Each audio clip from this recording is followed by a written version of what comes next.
Assalamualaikum warahmatullahi wabarakatuh. Jumpa lagi dengan Henry Atasiki Channel. Baik sahabat, sebelum kita ke sirkuit Mandalika, kita akan mencoba melihat dulu progres pembangunan pengendali banjir yang ada di kawasan ekonomi khusus Mandalika.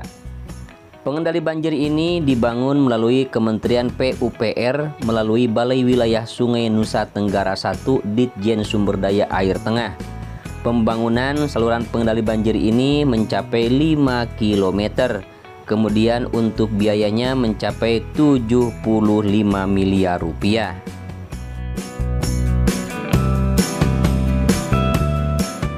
Pembangunan ini dengan nama tender Pembangunan Saluran Pengendali Banjir KEK Mandalika dengan kode tender 58943064. Dan pembiayaannya diambil dari APBN tahun 2020 mencapai 75 miliar rupiah.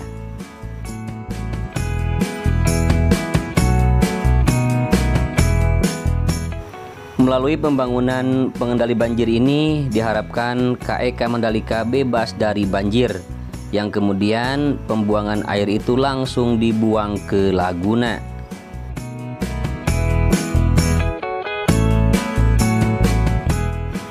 Dan sebelum membangun pengendali banjir, pemerintah juga sudah membangun jalan akses menuju kawasan ekonomi khusus Mandalika dengan tipikal desain overpass yang dibangun pada awal 2020 melalui pekan kedua dengan panjang 17,4 km yang terdiri dari 4 jalur dan mempunyai lebar 50 meter dengan 2 jalur cepat dan 2 jalur lambat.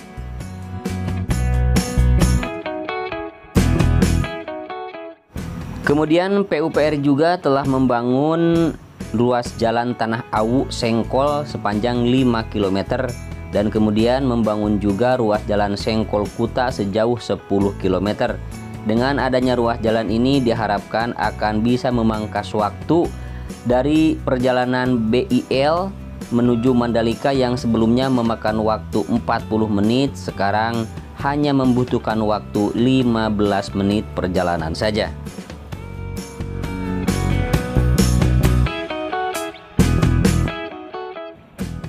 Baik sahabat, kita langsung menuju sirkuit MotoGP Mandalika.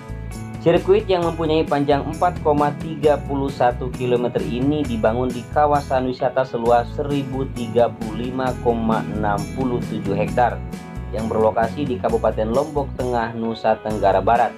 Dan kawasan ini adalah merupakan kawasan ekonomi khusus Mandalika yang kawasan ini ditetapkan melalui ketetapan pemerintah atau PP Pemerintah nomor 52 tahun 2014. Kemudian KEK Mandalika ini termasuk dari 5 KSPN atau kawasan strategis pariwisata nasional.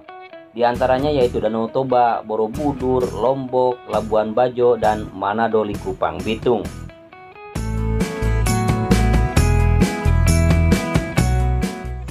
Untuk pengerjaan sirkuit yang telah dicapai dan sedang dilakukan pengerjaan, silakan sahabat semua melihatnya di video kali ini. Pasti sahabat semua sudah bisa melihat dan membedakan apa saja yang telah dicapai di pembangunan sirkuit MotoGP Mandalika ini.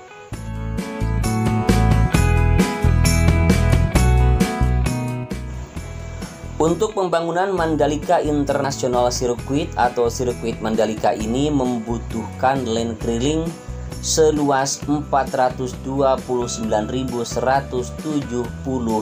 meter persegi. Kemudian dilengkapi dengan pagar beton precast yaitu sepanjang 5.502 meter. Dan untuk galian tanah trek sepanjang 239.065 meter. Kemudian sirkuit ini juga membutuhkan timbunan tanah mencapai 225.846 meter kubik, termasuk ground improvement yang mempunyai luas 5.481 meter persegi.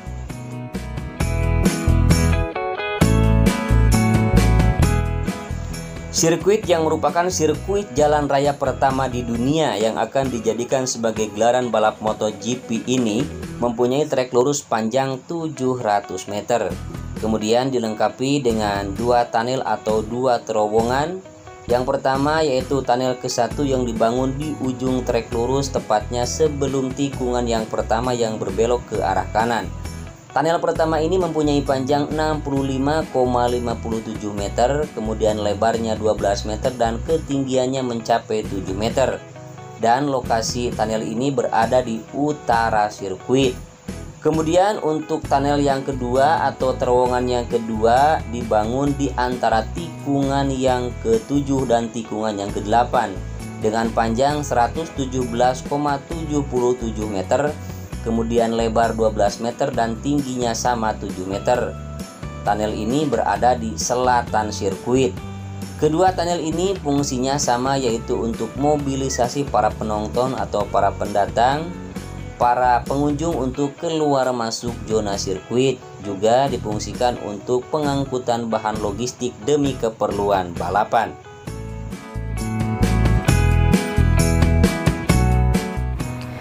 Bagi sahabat yang memerlukan informasi lebih lanjut tentang sirkuit ini, bahwa sirkuit ini mempunyai 17 tikungan, yaitu 11 tikungan ke kanan dan 6 tikungan ke kiri.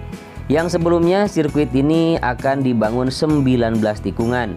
Namun bos MotoGP Carmelo Ezpeleta meminta untuk mengurangi 2 tikungan menjadi 17 tikungan. Dengan alasan kalau terlalu banyak tikungan akan mempunyai resiko lebih tinggi terhadap para rider. Kemudian diganti dengan trek lurus agar mudah untuk melakukan overtaking. Begitu menurut Carmelo Ezpeleta sebagai bos MotoGP.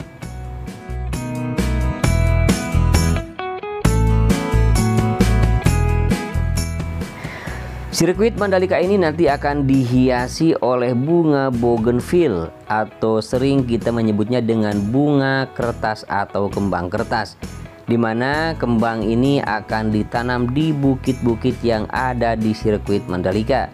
Seperti di sebelah kiri di tikungan yang pertama membentang hingga tikungan yang ke-6. Di sana ada bukit, nah di situ akan ditanami bunga bougainville. Kemudian juga ada di tikungan ke-9, 10 dan juga tikungan ke-11 di sebelah kanan. Semuanya akan ditanami bunga bougainville. Menurut kabar bahwa ada rencana 40.000 bibit bougainville yang akan ditanam di bebukitan tersebut. Namun sampai saat ini baru ada 5.000 bougainville yang sudah ditanam. Untuk sisanya 35.000 lagi nanti kita lihat kapan untuk penanaman kembali.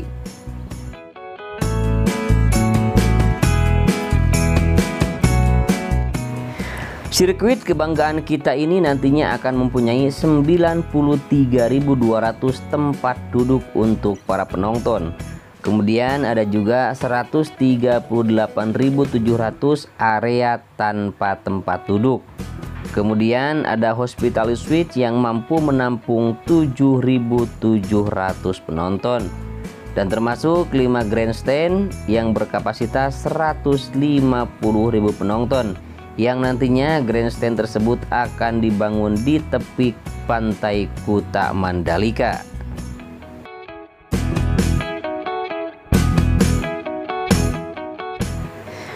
Lanjut sahabat, sirkuit MotoGP ini dilengkapi dengan berbagai macam drainase yang dibangun. Ada drainase yang memotong lintasan, juga ada drainase yang membentang sejajar dengan lintasan seperti drainase Hauraton.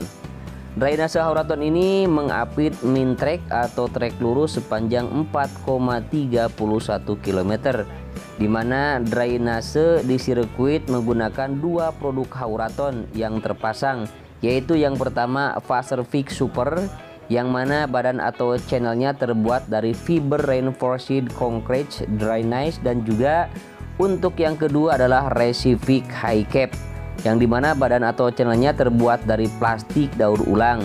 Selain kuat juga dia ramah lingkungan. Kemudian ada juga drainase Wisbeton yang dipasang di samping lintasan seperti di sebelah kanan outer line, dan juga ada yang dipasang di inner line. Terutama ada drainase yang sangat besar sekali wis beton, yaitu yang dipasang di sebelah kanan tikungan ke-14, tepatnya dekat drainase induk di tikungan yang ke-14.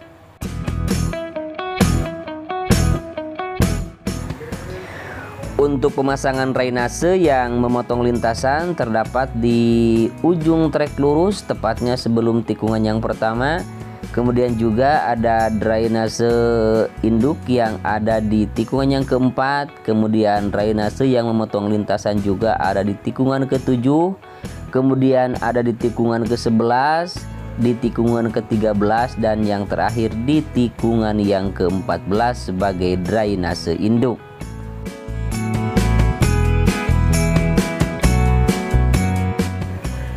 Untuk pembangunannya sendiri, sirkuit ini dibangun mulainya di hari Selasa tanggal 1 Oktober tahun 2019. Nah, sekarang sudah bulan Maret tahun 2021. Jadi pembangunan sirkuit ini sudah memakan waktu 18 bulan.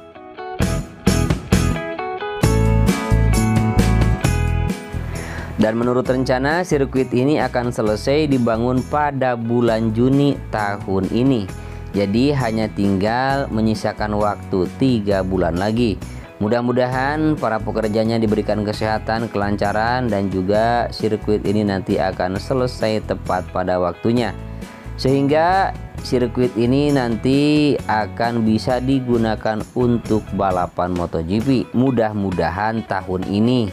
Karena di bulan Oktober nanti Indonesia dijadikan sebagai sirkuit cadangan untuk gelaran balapan MotoGP. Namun demikian, walaupun sirkuit ini masih dijadikan sebagai sirkuit cadangan, tidak menutup kemungkinan dan kita juga tidak berkecil hati ya. Tetap optimis walaupun memang keadaannya seperti ini. Kita optimis saja, mudah-mudahan di bulan Oktober nanti kita bisa melaksanakan balapan MotoGP. Jadi kita bisa melihat Valentino Rossi, Marc Marquez, dan kawan-kawan bisa beradu skill di sirkuit kebanggaan kita ini.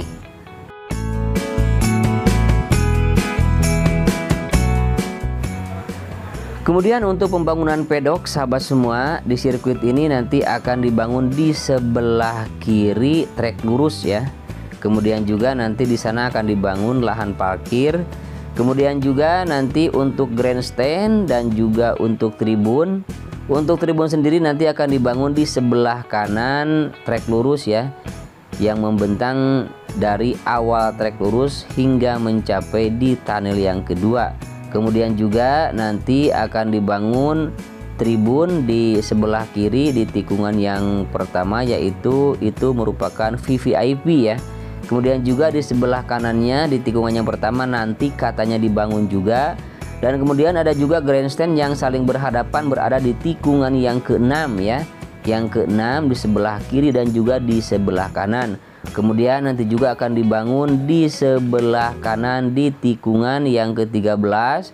Kemudian juga akan dibangun grandstand yang berkapasitas banyak sekali yang ada di tepi pantai Kuta Mandalika, yaitu di sebelah kiri tikungan yang ke-10 menghadap ke bukit.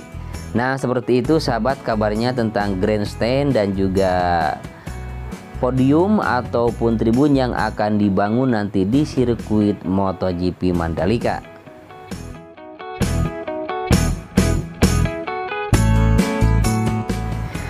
Baik sahabat GP Mania, tiba di ujung video. Namun sebelum sahabat menutup video ini, pastikan dulu sudah subscribe channel ini karena subscribe itu gratis.